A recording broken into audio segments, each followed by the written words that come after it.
कि बच्चों को आई वडील का दबाव तो नहीं होना चाहिए, बिल्कुल नहीं। उनका स्वतंत्र मत है, वो आई वडील को स्वीकार करना चाहिए। बच्चों के ऊपर आई वडील अपना मत थोपते हैं ना, बहुत त्रासदायी होता है। जैसे आई बोलती है कि तुझको डॉक्टर होने का है, वडील कहते हैं नहीं इंजीनियर होने का है, फिर काका बोलता है नहीं साइंटिस्ट होने का है। अब वो बेचारा एक है, कैसे इंजीनियर, कैसे डॉक्टर, कैसे साइंटिस्ट होने का है। आई वडील की समस्या ये है कि जो अपनी जिंदगी में वो हो नहीं पाए, वो अपने बच्चों को करवाना चाहते हैं। तो ये मत उनके ऊपर मत डालिए, उनको स्वतंत्र रूप से अपना फैसला करने दीजिए। एक दूसरा, आप जब बच्चों को स्कूल भेजते हैं, शाला भेजते हैं, तो स्कूल और शाला का चुनाव ऐसा करिए जहाँ पर होमवर्क ना दिया जाए, क्योंकि होमवर्क देने से बच्चे बिल्कुल खराब होते हैं। ऐसे हो जाते हैं जैसे गधे होते हैं, गधा होता है गधा, उसके ऊपर बोझा लादते जाओ लादते जाओ लादते जाओ, तो बोझा तो लेके जाता है लेकिन उसका अपना मेंटल डेवलपमेंट बंद हो जाता है। तो जो बच्चे ज़्यादा होमवर्क करते हैं, क्लास का भी होमवर्क है, ट्यूशन का भी होमवर्क है, फिर आई बाबा का भी होमवर्क है, उनका जिंदगी नरक हो जाता है। और इतना होमवर्क कर करके वो जिंदगी में कुछ कर नहीं पाएंगे, क्योंकि जो होमवर्क में उनको सिखाया जा रहा है वो जीवन में काम नहीं आएगा। तो इसलिए कोशिश करिए कि स्कूल ऐसा हो, शाला ऐसी हो जहां होमवर्क ना मिले। और अगर ज़्यादा होमवर्क वो दे रहे हैं तो शाला के जो टीचर हैं उनको आप ये शिकायत करिए कि हमको जास्ती होमवर्क नहीं होना। तो वो कहेंगे अपने बच्चे को निकाल लो, तो निकाल लेने का, और वो जो नगर परिषद का स्कूल है ना उसमें भर्ती करने का, जिला परिषद के स्कूल में भर्ती करने का। फिर आप कहेंगे वहाँ पे पढ़ाई नहीं होती, कुछ कम पढ़ाई होती है, लेकिन वहाँ के बच्चे ब्रेन से बहुत तेज होते हैं। मैं आपको भारत के पूर्व राष्ट्रपति अब्दुल कलाम की माहिती देता हूँ। वो जिला परिषद के स्कूल में पढ़े, स्कूल गांव का था तो ग्राम पंचायत के स्कूल में पढ़े, बाद में जिला परिषद के स्कूल में पढ़े, फिर नगर परिषद के स्कूल में पढ़े, कोई कॉन्वेंट स्कूल में नहीं पढ़े, और वो भारत के इस समय सबसे बड़े वैज्ञानिक हैं।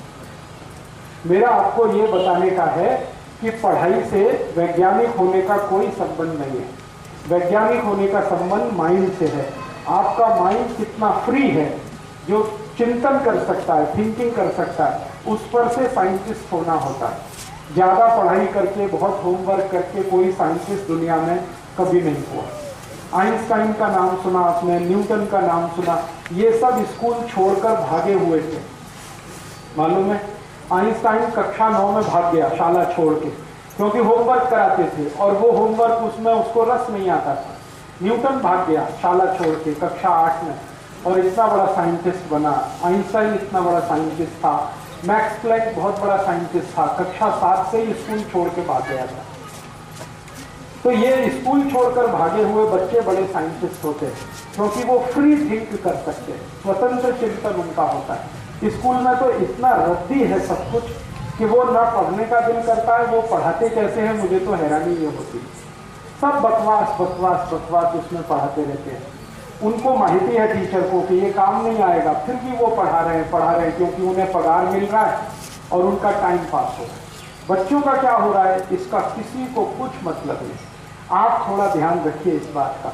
थोड़ा बच्चा स्वतंत्र सोचने के लिए तैयार हो, खेले कूदे, दौड़े भागे, ये सब करे, और फ्री माइंड हो उसका, ऐसी शाला में उसको भर्ती करें।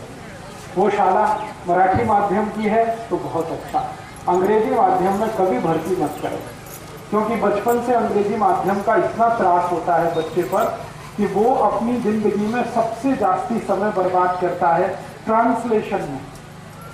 आपके घर में मराठी है, घर में, घर के बाहर मराठी है, सब जगह मराठी है, शाला में अंग्रेजी है, तो वो अंग्रेजी कैसे सीखेगा? मराठी के माध्यम से सीखेगा।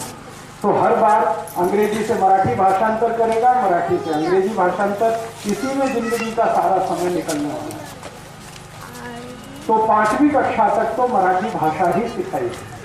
जब उसकी वय 10-12 वर्ष से ऊपर हो जाए तब अंग्रेजी भाषा सिखाने का थोड़ा सा प्रयास करिए, वो भी माध्यम के रूप में नहीं, भाषा के रूप में। अंग्रेजी माध्यम तो कभी अच्छा नहीं है, भाषा के रूप में अंग्रेजी सिखाइए उतना चलेगा।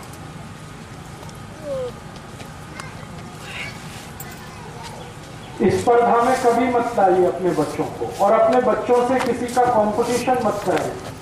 जैसे कई बार आप बच्चों को बात करते हैं ना, तो किसी का उदाहरण देते हैं, देखो उसका 90% अंक आता है, 90%, तुम्हारा 70% आता है। ये बात कभी भी उसके सामने मत करें।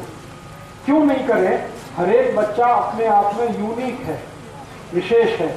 जिसका 90% मार्क्स आता है ना, उसकी जिंदगी की दूसरी बहुत सारी बातें हैं जो नहीं मालूम है, और आपके बच्चे को जिसको 50% आता है उसको मालूम है। जैसे आपका बच्चा है, उसको ज्ञानेश्वरी माहिती है, लेकिन जो 90% वाला उसको माहिती नहीं ज्ञानेश्वरी क्या है, तो उसकी कुछ विशेषताएं हैं। इसलिए दो बच्चों का आपस में कभी भी कंपैरिजन मत करिए, तुलना मत करिए, और एक दूसरे बच्चों को इससे प्रेरित मत करिए, उसका इतना आता है तो तुम्हारा आना चाहिए, बिल्कुल नहीं आना चाहिए। उसका जितना आता है उतना ठीक है। आप कभी भी उसको ऐसे करके मत टोकिए कि उसका इतना आया तुम्हारा इतना कम आया, वो तो इतना नंबर लाया तुम्हारा इतना कम, कभी मत करिए।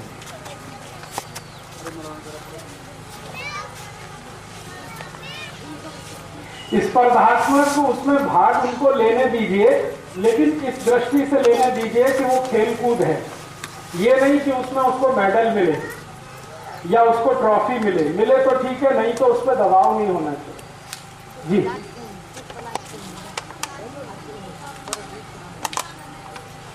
हाँ, देखिए योग्य मार्ग आपको खुद भी नहीं मालूम है, मैं आपको सच बताता हूँ।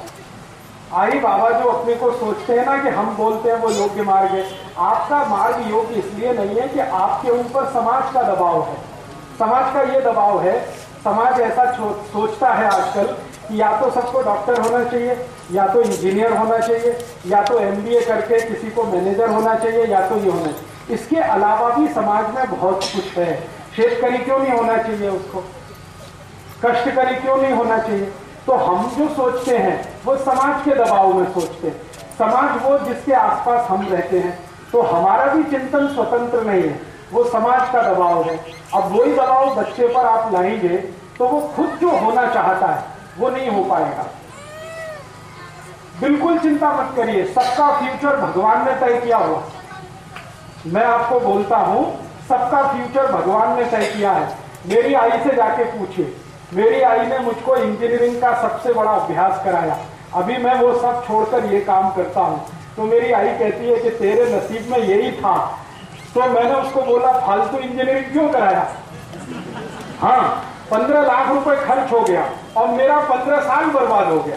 मैं 15 साल को बर्बाद नहीं करता और मान लो भजन कीर्तन करता, मान लो तात्या जी के पास आ जाता, मैं भी कुछ सीख लेता, 15 साल में तो 15,000 सभाएं होती कि नहीं, और 1 लाख कार्यकर्ता होते।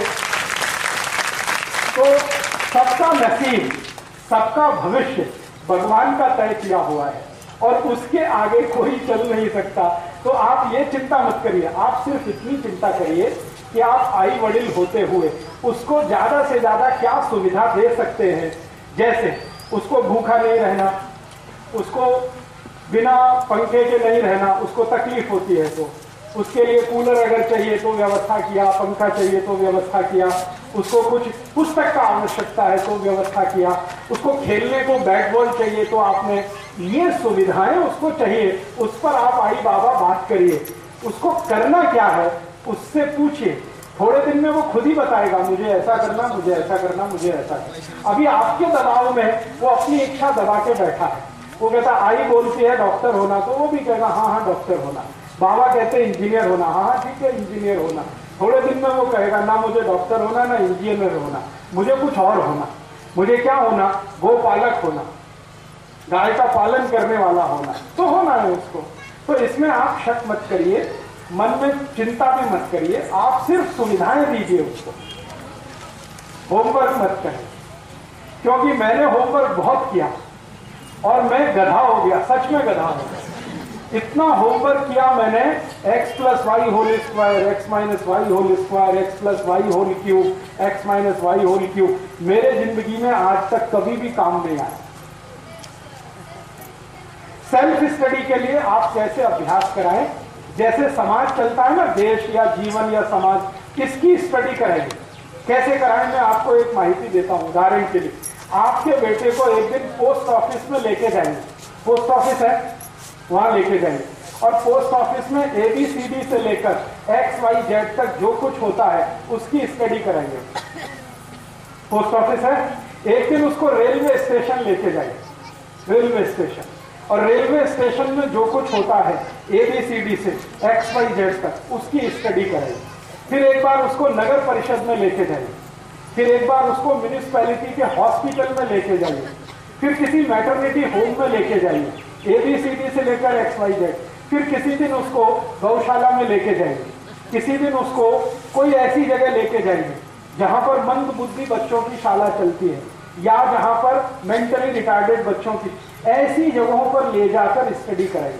ये जो स्टडी वो करेगा, इसमें से उसके रास्ते खुलेंगे। ये जो क्लास की स्टडी है ना, ये दुनिया की सबसे खराब स्टडी। जो हम पढ़ते हैं वो दुनिया का कोई बच्चा नहीं पढ़ता, ना फ्रांस में, ना जर्मनी में, ना स्वीडन में, ना स्विट्जरलैंड में, ना डेनमार्क में, ना अमेरिका। हमको जो पढ़ाया जाता वो कोई नहीं पढ़ता दुनिया में। हाँ, सर्टिफिकेट के लिए इतना ही पढ़ाइए जितना सर्टिफिकेट मिलने के लिए आवश्यक है, इससे ज्यादा नहीं। उतना ही पढ़ाइए, ज्यादा ज्ञान उसको दीजिए, वो समाज का दीजिए, परिवार का दीजिए, दुनिया का ज्ञान दीजिए। वो ज्ञान उसके जीवन में जरूर काम आएगा और उसमें से उसके रास्ते भी निकल आएंगे। सर्टिफिकेट की एजुकेशन बिल्कुल बेकार की है, उसमें नॉलेज कुछ भी नहीं है। समाज मान्यता उतनी ही है जब तक आपके बेटे में ज्ञान नहीं है। मैं आपको एक माहिती देता हूं, हिंदुस्तान में जिन लोगों को ज्ञान हो जाता है उनकी डिग्री कोई नहीं पूछता।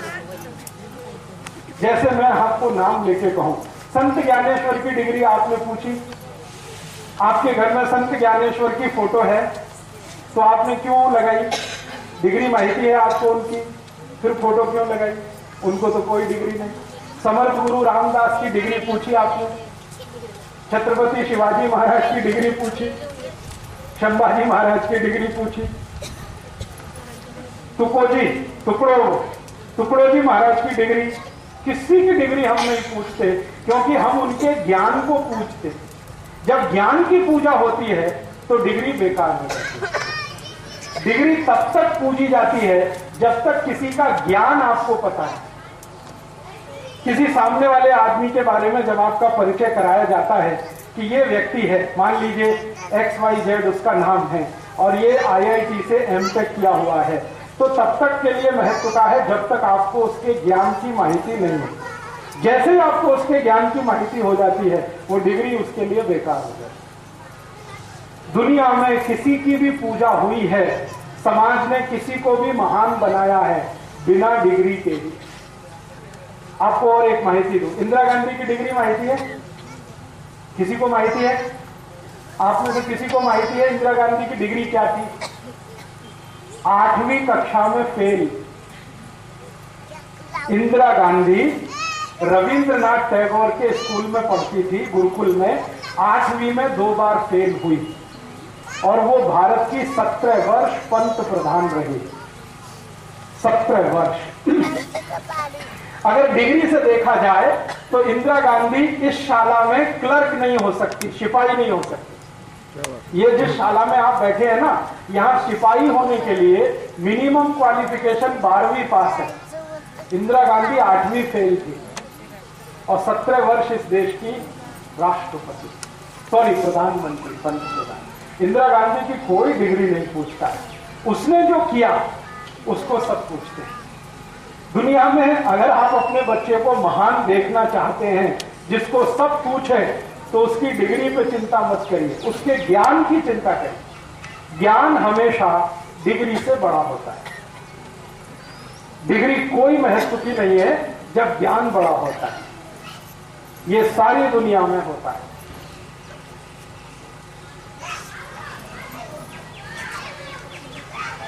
उसकी डिग्री क्या थी? धीरूभाई अंबानी की डिग्री 9वीं फेल, कक्षा 9 में फेल हुआ, उसके बाबा ने स्कूल से निकाल लिया और कहा ये पढ़ेगा नहीं। तो उसको पूछा तू क्या करेगा? तो उसने कहा मैं पढ़ने वाला नहीं। तो क्या करेगा? तो उसने कहा मुझे नौकरी करनी चाहिए। तो ठीक है, तो उसके बाबा के एक दोस्त के पेट्रोल पंप पे उसको नौकरी के लिए रखा, धीरू भाई अंबानी को। तो पेट्रोल भरता था वो गाड़ियों में। एक शहर है गुजरात में, जूनागढ़, वहां पे पेट्रोल भरता था। और वो पेट्रोल भरने वाला आदमी आज हिंदुस्तान में 3 लाख कोटी रुपए के एम्पायर का मालिक, जो 9वीं फेल। और उस धीरू भाई के नीचे काम करने वाले बड़े बड़े पीएचडी, एमटेक, एमबीए लोग हैं। वो अंगूठा छाप था, उसके नीचे सब पीएचडी करने वाले काम करते हैं नौकर के रूप। घनश्याम दास बिरला का नाम जानते हैं? बिरला एम्पायर, 4थी फेल थे, 4 क्लास में फेल हो गए, स्कूल छोड़ दिया, बिजनेस में लग गए और आज उनका पूरा साम्राज्य 2 लाख कोटी का, बिरला ग्रुप। ऐसे ही आपने उनका नाम सुना, जमशेदजी टाटा। ये अपने सचिन भाई काम करते हैं इंडिका में। इनके मालिक जमशेदजी टाटा एक भी क्लास पढ़ने नहीं गए, स्कूल ही नहीं गए। उनको घर में एक टीचर पढ़ा के गया, स्कूल नहीं गए। और आज उनका एम्पायर हिंदुस्तान और हिंदुस्तान के बाहर का सबसे बड़ा एम्पायर, 5 लाख 5.5 लाख कोटी का उनका टर्नओवर है। तो दुनिया में डिग्री लेकर पढ़कर कोई बहुत महान हुआ है, ऐसे कहानी आप सुनाएंगे तो 2-4 है। बिना डिग्री लेके इतने ऊंचे हो गए वो सैकड़ों। पुणे में आप जाइए, किर्लोस्कर कंपनी है ना, इसके मालिक की ये माहिती ले लीजिए। किर्लोस्कर कंपनी का जो मूल स्थापक है वो 5वीं पासी। तो ज्ञान की दुनिया में चर्चा है और ज्ञान से आपने जो हासिल किया उसकी चर्चा है। डिग्री का कोई महत्व कभी भी किसी समाज में रहा नहीं। डिग्री का महत्व है सिपाही होने के लिए, क्लर्क होने के लिए। कारकुन एक शब्द जानते? कारकुन मराठी का शब्द है। डिग्री चाहिए कारकुन होने के लिए। तो कारकुन बनाना है अपने बच्चे को तो डिग्री पर ध्यान दीजिए, और उसको साइंटिस्ट बनाना है या समाज में ऐसा स्थान दिलाना है जिसकी सब इज्जत करें तो ज्ञान पर महत्व दीजिए। ज्ञान बड़ा है, डिग्री कभी बड़ी नहीं। मेरी बात माने तो मत भेजिए। सुनिए, अगर मुझसे पूछेंगे तो बिल्कुल मत भेजिए इसको। आप बोलेंगे फिर क्या करेंगे? मैं आपको बोलता हूं वो बहुत बड़ा करेंगे। आप स्कूल मत भेजिए, अपने घर में सिखाइए उनको। क्या सिखाएं? गणित सिखाइए। क्या गणित सिखाएं? जोड़, घटाना, गुणा और भाग, बस ये 4 चीज सिखाइए गणित। जोड़ना सीखें, घटाना सीखें, गुणा करना सीखें, भाग करना सीखें। इतना गणित सिखाइए। और ये जो प्रकृति पूरी आपको दिखाई देती है, पूरा ब्रह्मांड, इसके बारे में माहिती दीजिए उनको जास्ती से ज्यादा। गाय है, खेती है, गौपालन है, खेती है, फिर उद्योग है, व्यापार है, इसकी माहिती दीजिए उसको भरपूर। फिर ब्रह्मांड की, सूर्य है, चंद्रमा है, तारे हैं, ग्रह हैं, उपग्रह हैं, नक्षत्र हैं, इसकी माहिती दीजिए। फिर चिकित्सा की माहिती दीजिए। फिर भागवत के सूत्र उनको सिखाइए। मैं गारंटी देता हूं कि किसी भी शाला से पढ़े हुए विद्यार्थी को वो हमेशा बीट कर देंगे। हाँ, वो आ जाएगा। मैंने तात्या जी को कहा करवड़ी में गुरुकुल शुरू कर दीजिए। तो जैसे ही वो गुरुकुल शुरू होगा मैं अभ्यासक्रम की पुस्तक दे दूंगा और वो अभ्यासक्रम की पुस्तक के आधार पर आप वहाँ उनको पढ़ा सकते हैं। और इसमें सब व्यसन मुक्त युवक संघ के परिवार के बच्चे पढ़ें और फिर दुनिया के सामने आप आदर्श प्रस्तुत करें कि देखो हम स्कूल नहीं गए और हमको उन सभी से ज्यादा ज्ञान है जो स्कूल से पढ़कर आए। बाद में क्या होगा? बाद में ये होगा कि 10वीं की परीक्षा उनको हम दिलवाएंगे सीधे, शाला नहीं भेजेंगे, स्कूल नहीं भेजेंगे, 10वीं की परीक्षा उनको दिलवाएंगे, ठीक है? और वो सब उसमें से टॉपर होके निकलेंगे बिना शाला और स्कूल। क्योंकि 10वीं की परीक्षा में जितनी माहिती चाहिए वो 6 महीने में हम उनको करा सकते हैं, मात्र 6 महीने में। और 10वीं में वो 90% लेके आ जाएंगे।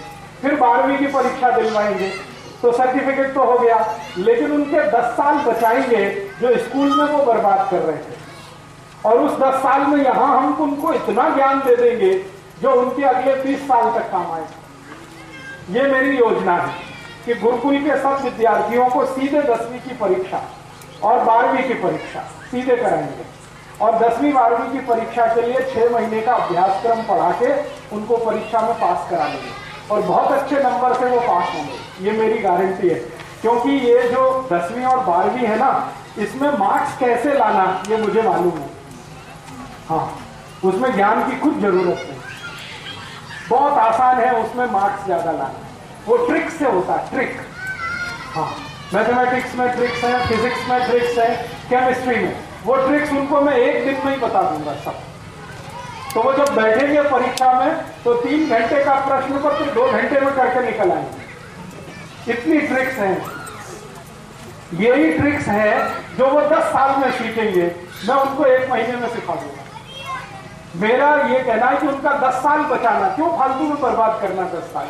वो 10 साल में तो ज्ञानेश्वरी पढ़ लेंगे, वो 10 साल में तो दासबोध पढ़ लेंगे, वो 10 साल में तो ऋग्वेद पढ़ डालेंगे, क्योंकि ऋग्वेद पढ़ने में 4 ही साल लगता है, और 10 साल में तो ऋग्वेद, अथर्ववेद, सामवेद, यजुर्वेद चारों पढ़ डालेंगे, उपनिषद 18 पढ़ डालेंगे 10 साल में।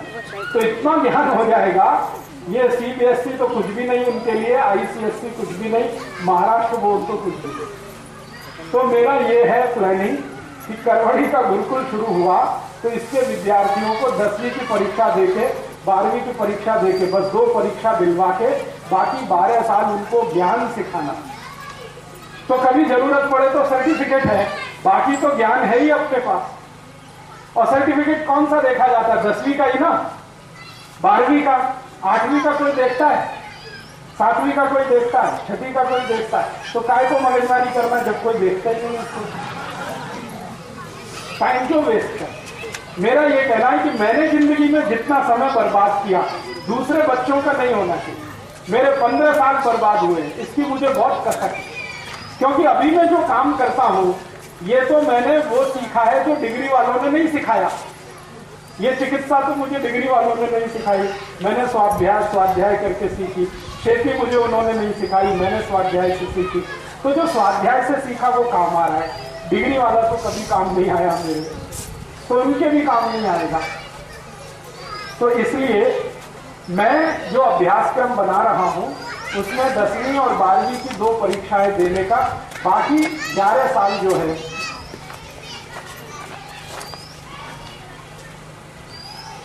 आप उसको जहां इच्छा हो शाला में भर्ती कराओ, और वो बोलती है शाला अच्छी नहीं तो बाहर निकालो, फिर उसको करवड़ी भेज दो। गुरुकुल अभी शायद अगले साल से शुरू हो जाएगा। थोड़ा उसकी बिल्डिंग बनवा दो भाई लोगों, जिंदगी का थोड़ा पैसा निकालो। सब लोग 10-10 टका पैसा निकाल के करवड़ी का गुरुकुल बना दो। बोलो। तो घर में आप उसको कुछ ऐसा ज्ञान सिखाओ जिसमें उसका रस है। शाला में शायद उसको रस नहीं होगा, क्योंकि शाला में कुछ ज्ञान सिखाते नहीं है, फालतू बातें बहुत सिखाते हैं शाला में, ज्ञान तो कुछ है नहीं। तो ज्ञान तो दूसरी जगह है। जैसे संगीत का अभ्यास कराओ, संगीत का सभी लोगों को करना चाहिए, चाहे तो गायन, चाहे तो वादन, चाहे तो नृत्य, तीनों में से कोई भी एक संगीत का अभ्यास कराओ।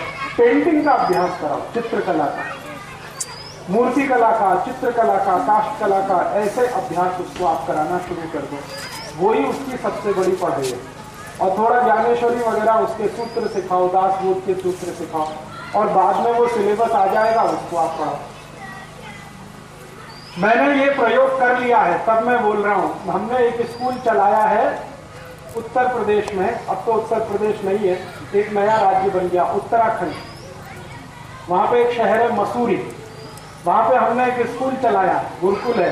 वो सभी फेल बच्चों के लिए चलता है, पास बच्चे वहाँ नहीं लेते हैं, जो फेल हो जाते हैं ना उनकी भर्ती करते हैं। 7वीं फेल, 8वीं फेल, और जो 2 बार फेल है उसको सबसे पहले लेते हैं। हाँ, हमारा नियम है वहाँ का। वो स्कूल चलाने के लिए मेरे एक दोस्त हैं, वो और उसकी पत्नी दोनों मिलकर चलाते हैं। उसका नाम है संदीपनी गुरुकुल। संदीपनी आप जानते हैं, कृष्ण भगवान के मित्र संदीपनी, उनके नाम से वो गुरुकुल है। तो वहाँ पर हम बच्चों को पढ़ाई करते हैं। कैसे पढ़ाई करते हैं? वहाँ पर कोई कमरा नहीं है, खोली नहीं है, और गुरुकुल है। बिना खोली के गुरुकुल कैसे? तो झाड़ के नीचे क्लास लगती है। और क्लास कैसे लगती है? मान लो एक दिन हम पढ़ाई शुरू करते हैं, पानी के बारे में पढ़ाई करना, पानी। तो पानी का ABCD से लेकर और XYZ तक उनको पढ़ाते हैं। पानी क्या है, कैसे बनता है, कहाँ से आता है, पीने के लिए कैसे वापरना, नहाने के लिए, सब माहिती उनको देते हैं। फिर जब पूरी माहिती हो जाती है तो एक क्लास खत्म होती है। वो एक क्लास 3 महीने चल सकती है, 4 महीने चल सकती है, 5 महीने चल सकती है। पीरियड्स नहीं होते, 40 मिनट का पीरियड, 45 मिनट, ये नहीं। सवेरे से चालू हुआ, दोपहर तक चला, जब भी भूख लगी क्लास बंद हो गई, भोजन किया, विश्राम किया, फिर उठ गए, फिर क्लास चालू हो। पीरियड्स नहीं होते। सवेरे जो विषय लिया शाम तक वही चलता है, अगले दिन भी चलता है। 5-7 दिन 10 दिन में विषय जब पूरा होता है तब उन बच्चों की परीक्षा होती है। अब परीक्षा कैसे होती है? तो परीक्षा ऐसे होती है कि उनको होमवर्क दिया जाता है या टास्क दिया जाता है कि भाई पानी के बारे में तुमको जितना भी ज्ञान हुआ है अब इसके आधार पर परीक्षा होगी आपकी। तो परीक्षा में ऐसे ही उनको काम दिया जाता है। जैसे किसी गांव का तालाब है, अब उस तालाब के पानी की समस्या है, पानी वहां पे रुकता नहीं है या बहुत ज्यादा हो जाता है, पानी किससे बाढ़ आ जाती है या बारिश नहीं होती है, तो ये समस्या लेकर आपको समाधान करना। पानी के बारे में उनको सब माहिती है। तब वो गाँव में जाते हैं, गांव के शेतकरी के साथ बात करते हैं, तालाब की क्या समस्या है उस पर बात करके तालाब को ठीक करते हैं, ठीक करके गुरुकुल में वापस आते हैं। तब उनको माना जाता है कि ये पास हो गए। और नहीं कर पाए समस्या का समाधान तो फिर दोबारा उनको दूसरे गांव में जाना पड़ेगा, फिर वही समस्या उनको दी जाएगी, फिर उसका समाधान नहीं करेंगे तो तीसरे गांव में, ऐसे चलता रहेगा। फिर एक विषय पूरा हुआ पानी का, अब दूसरा विषय आ जाएगा। वो विषय किसका आएगा? खेती का आ गया या मिट्टी का आ गया, ऐसे विषय होते हैं। और जब वो विद्यार्थी पढ़कर निकलते हैं तो वो सबसे पहली बात होती है कि घर नहीं जाते। वो बोलते हमको घर नहीं जाने का। क्यों नहीं जाने का? वो कहते घर में मजा नहीं आता। क्यों मजा नहीं आता? आई बाबा दबाव डालते हैं, ऐसा करना वैसा नहीं करना, ऐसा करना वैसा नहीं करना। गुरुकुल में उनको कोई दबाव नहीं, जो उनके दिल में आए वो करना, तो घर नहीं जाते। फिर आई बाबा परेशान होते हैं कि आपने तो बच्चों को बिगाड़ दिया, ये तो हमसे दूर भाग गए। तो हमने कहा आप सोचो ये आपसे दूर क्यों भाग रहे हैं? आपने इनको पैदा किया, हमने पैदा नहीं किया, फिर ये आपके पास क्यों नहीं आना चाहते और हमारे पास क्यों रहना चाहते हैं? तो उसका एक ही कारण है कि हम उनको अपमान नहीं करते, हमेशा सम्मान करते हैं और कोशिश करते हैं कि उनको ज्ञान मिले, दबाव नहीं डालते कुछ। तो हमारे यहाँ के विद्यार्थी जब पढ़ के तैयार होते हैं ना, तो आप उनसे पानी के बारे में कोई भी एक सवाल पूछो, दुनिया के किसी प्रोफेसर को उसका जवाब नहीं मालूम, वो जानते हैं, क्योंकि पानी के बारे में सब माहिती उनको है। अब पानी के बारे में माहिती है तो पानी की समस्या जब भी देश में आएगी उसका समाधान वो करेंगे। ऐसे ही हम उनको जंगल में लेके जाते हैं तो जंगल में उनको अभ्यास दिया जाता है। देखो झाड़ है, हाँ है, ये झाड़ देखो कौन सा है, ये झाड़ ऐसा है, ये झाड़ ऐसा, फिर इस पर देखो पक्षी कौन सा बैठा हुआ है, ये पक्षी इस झाड़ पर, वो पक्षी इस झाड़ पर। फिर पक्षियों का अभ्यास कराते होंगे, कौन सा पक्षी किस झाड़ पर बैठता है, इसी पर क्यों बैठता है, दूसरे पे क्यों नहीं जाता, वो पक्षी कब सुबह निकलता है, कब शाम को वापस आता, संपूर्ण माहिती उनको हो जाती है। फिर किसी जूलॉजी के प्रोफेसर को हम बुलाते हैं बच्चों के बीच में, फिर उसको प्रश्न करते हैं और बच्चों को प्रश्न करते हैं। प्रोफेसर जवाब नहीं देता, बच्चे जवाब देते। प्रोफेसर जवाब देने के लिए किताब ढूंढता है और बच्चे फट फट फट फट मुंह से बोलते हैं। तो वो कहता है कि ये तो मेरे भी गुरु हैं। वो भाग जाता है प्रोफेसर, क्योंकि उसको पुस्तक का नॉलेज है, इनको जिंदगी के सामने से आया हुआ नॉलेज। ऐसा अभ्यास। अब ये अभ्यास करने के बाद ये बच्चे पता है क्या करते हैं, ये जैसे निकलते हैं हर जगह इनको बुला लेते हैं सरकार के लोग। आपको सुन के ताज्जुब होगा, ये हमारा स्कूल 10 साल से चलता है। 10 साल में लगभग 1340 बच्चे वहां से निकले पढ़कर। एक भी बेरोजगार नहीं है इस समय, एक भी बेरोजगार नहीं। सबके पास कम से कम 10 से 15 हजार रुपए मासिक की पगार वाली नौकरियां हैं, डिग्री किसी के पास नहीं। तो आप बोलेंगे नौकरियां कहाँ मिली हुई हैं? हार्बेरियम में नौकरियां हैं, म्यूजियम में उनको नौकरियां हैं, जहां पर जीवित हार्बेरियम और म्यूजियम होते हैं वहां पर उनको नौकरियां हैं, क्योंकि नॉलेज उनके पास है। और दुनिया में बहुत सारी नौकरियां नॉलेज बेस्ड हैं, डिग्री से उनका कोई संबंध नहीं। बहुत सारे इंजीनियरिंग किए हुए लड़के जब इनके प्लांट में आते हैं ना, टाटा इंडिका में, तो उनको नीचे वाले सिखाते हैं, पूछो, क्योंकि इनको ज्यादा माहिती है, जो आईटीआई पास है, डिप्लोमा पास है, और वो इंजीनियरिंग वाले उनको कुछ आता नहीं। असेंबली लाइन पे खड़ा कर दो तो गुड़ का गोबर कर देंगे। वो कार बनानी है उसको खड्डे में डाल देंगे। उनको अलग से सिखाना पड़ता है। क्यों सिखाना पड़ता है? डिग्री तो है, नॉलेज नहीं है, तो नॉलेज के लिए काम सिखाना पड़ता है, तब जाके वो काम करते हैं। तो जब नॉलेज देना ही पड़ता है तो शुरू से क्यों नहीं दे, बाद में देना है इतना टाइम वेस्ट करके?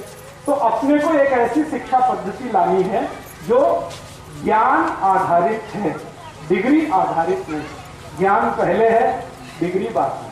मिले डिग्री तो ठीक, नहीं तो ज्ञान तो है अपने पास।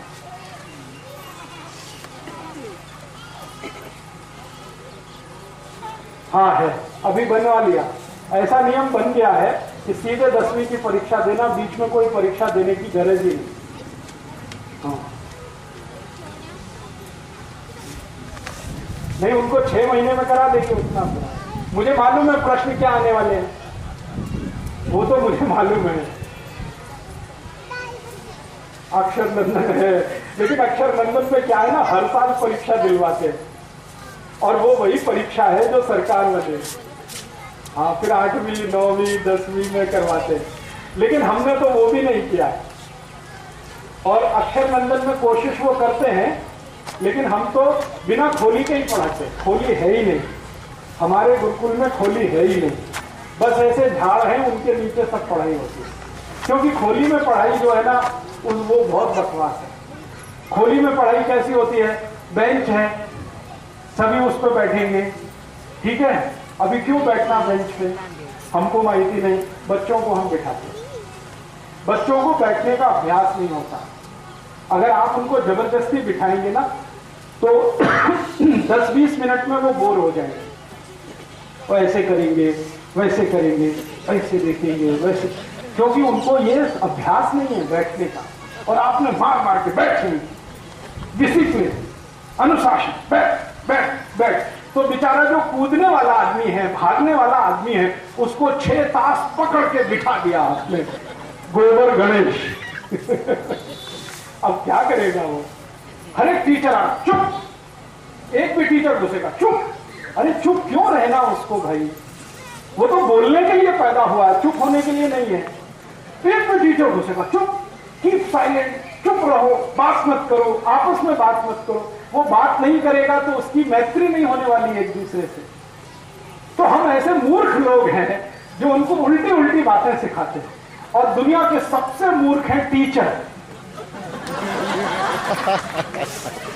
जो उनको सिखाने के लिए जाते हैं। खुद को कुछ माहिती नहीं है, बच्चों को जबरदस्ती वो सब करा। अभी देखिए एक और समस्या है, बेंच है ना, बेंच या क्लासरूम, तो वो कैसा है? ऐसे एक लाइन है, ऐसे एक लाइन है, माने वर्गाकार है या तो आयताकार, रेक्टेंगल है या तो स्क्वायर है। तो रेक्टेंगल है या तो स्क्वायर है, इसमें सभी स्ट्रेट लाइन है ना, ऐसे लाइन, ऐसे लाइन, ऐसे लाइन है। जिंदगी में क्लासरूम को छोड़कर कहीं भी स्ट्रेट लाइन होती नहीं, पूरे जीवन में नहीं है। कहीं बता दो मुझे, झाड़ स्ट्रेट लाइन है, पहाड़ स्ट्रेट लाइन है, नदी स्ट्रेट लाइन है, विहिर स्ट्रेट लाइन है, कैनाल स्ट्रेट लाइन है, कुछ भी स्ट्रेट लाइन नहीं है जीवन में। तो आप क्यों जबरदस्ती उसको स्ट्रेट लाइन में फंसा रहे? अच्छा, मैं एक और माहिती देता हूं। हमारे शहरों में बड़े बड़े फ्लैट्स हैं, अपार्टमेंट्स हैं, सब स्ट्रेट लाइन में है कि नहीं?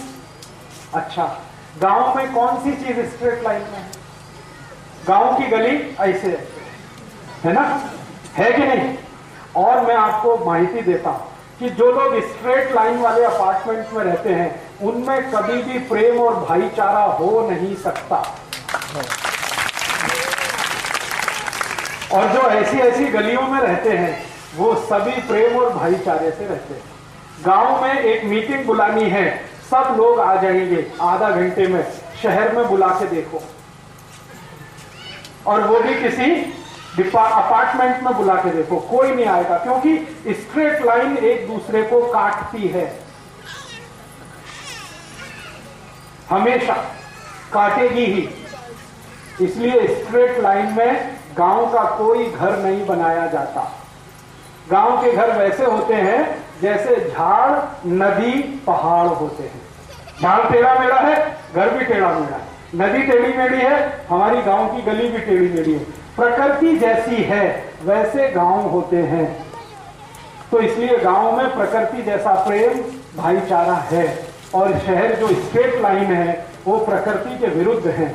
इसलिए दुनिया के हर शहर में मारामारी और काटा काटी सबसे ज्यादा, और गांव में प्रेम और सद्भाव सबसे ज्यादा।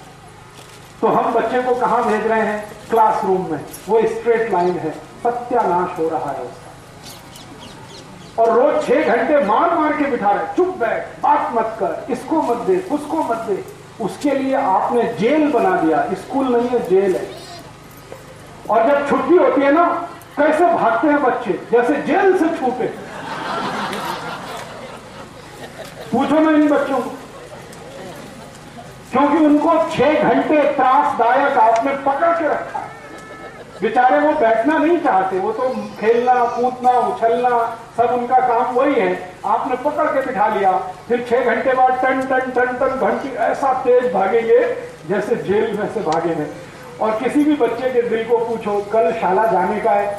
नहीं जाने का। क्यों नहीं जाने का? त्रास है उसको, मानसिक त्रास है। आप घर में देखो, बच्चे स्वतंत्र हैं, खेल कूद करते हैं, इधर उधर भागते हैं, सो जाते हैं, खा लेते पी लेते।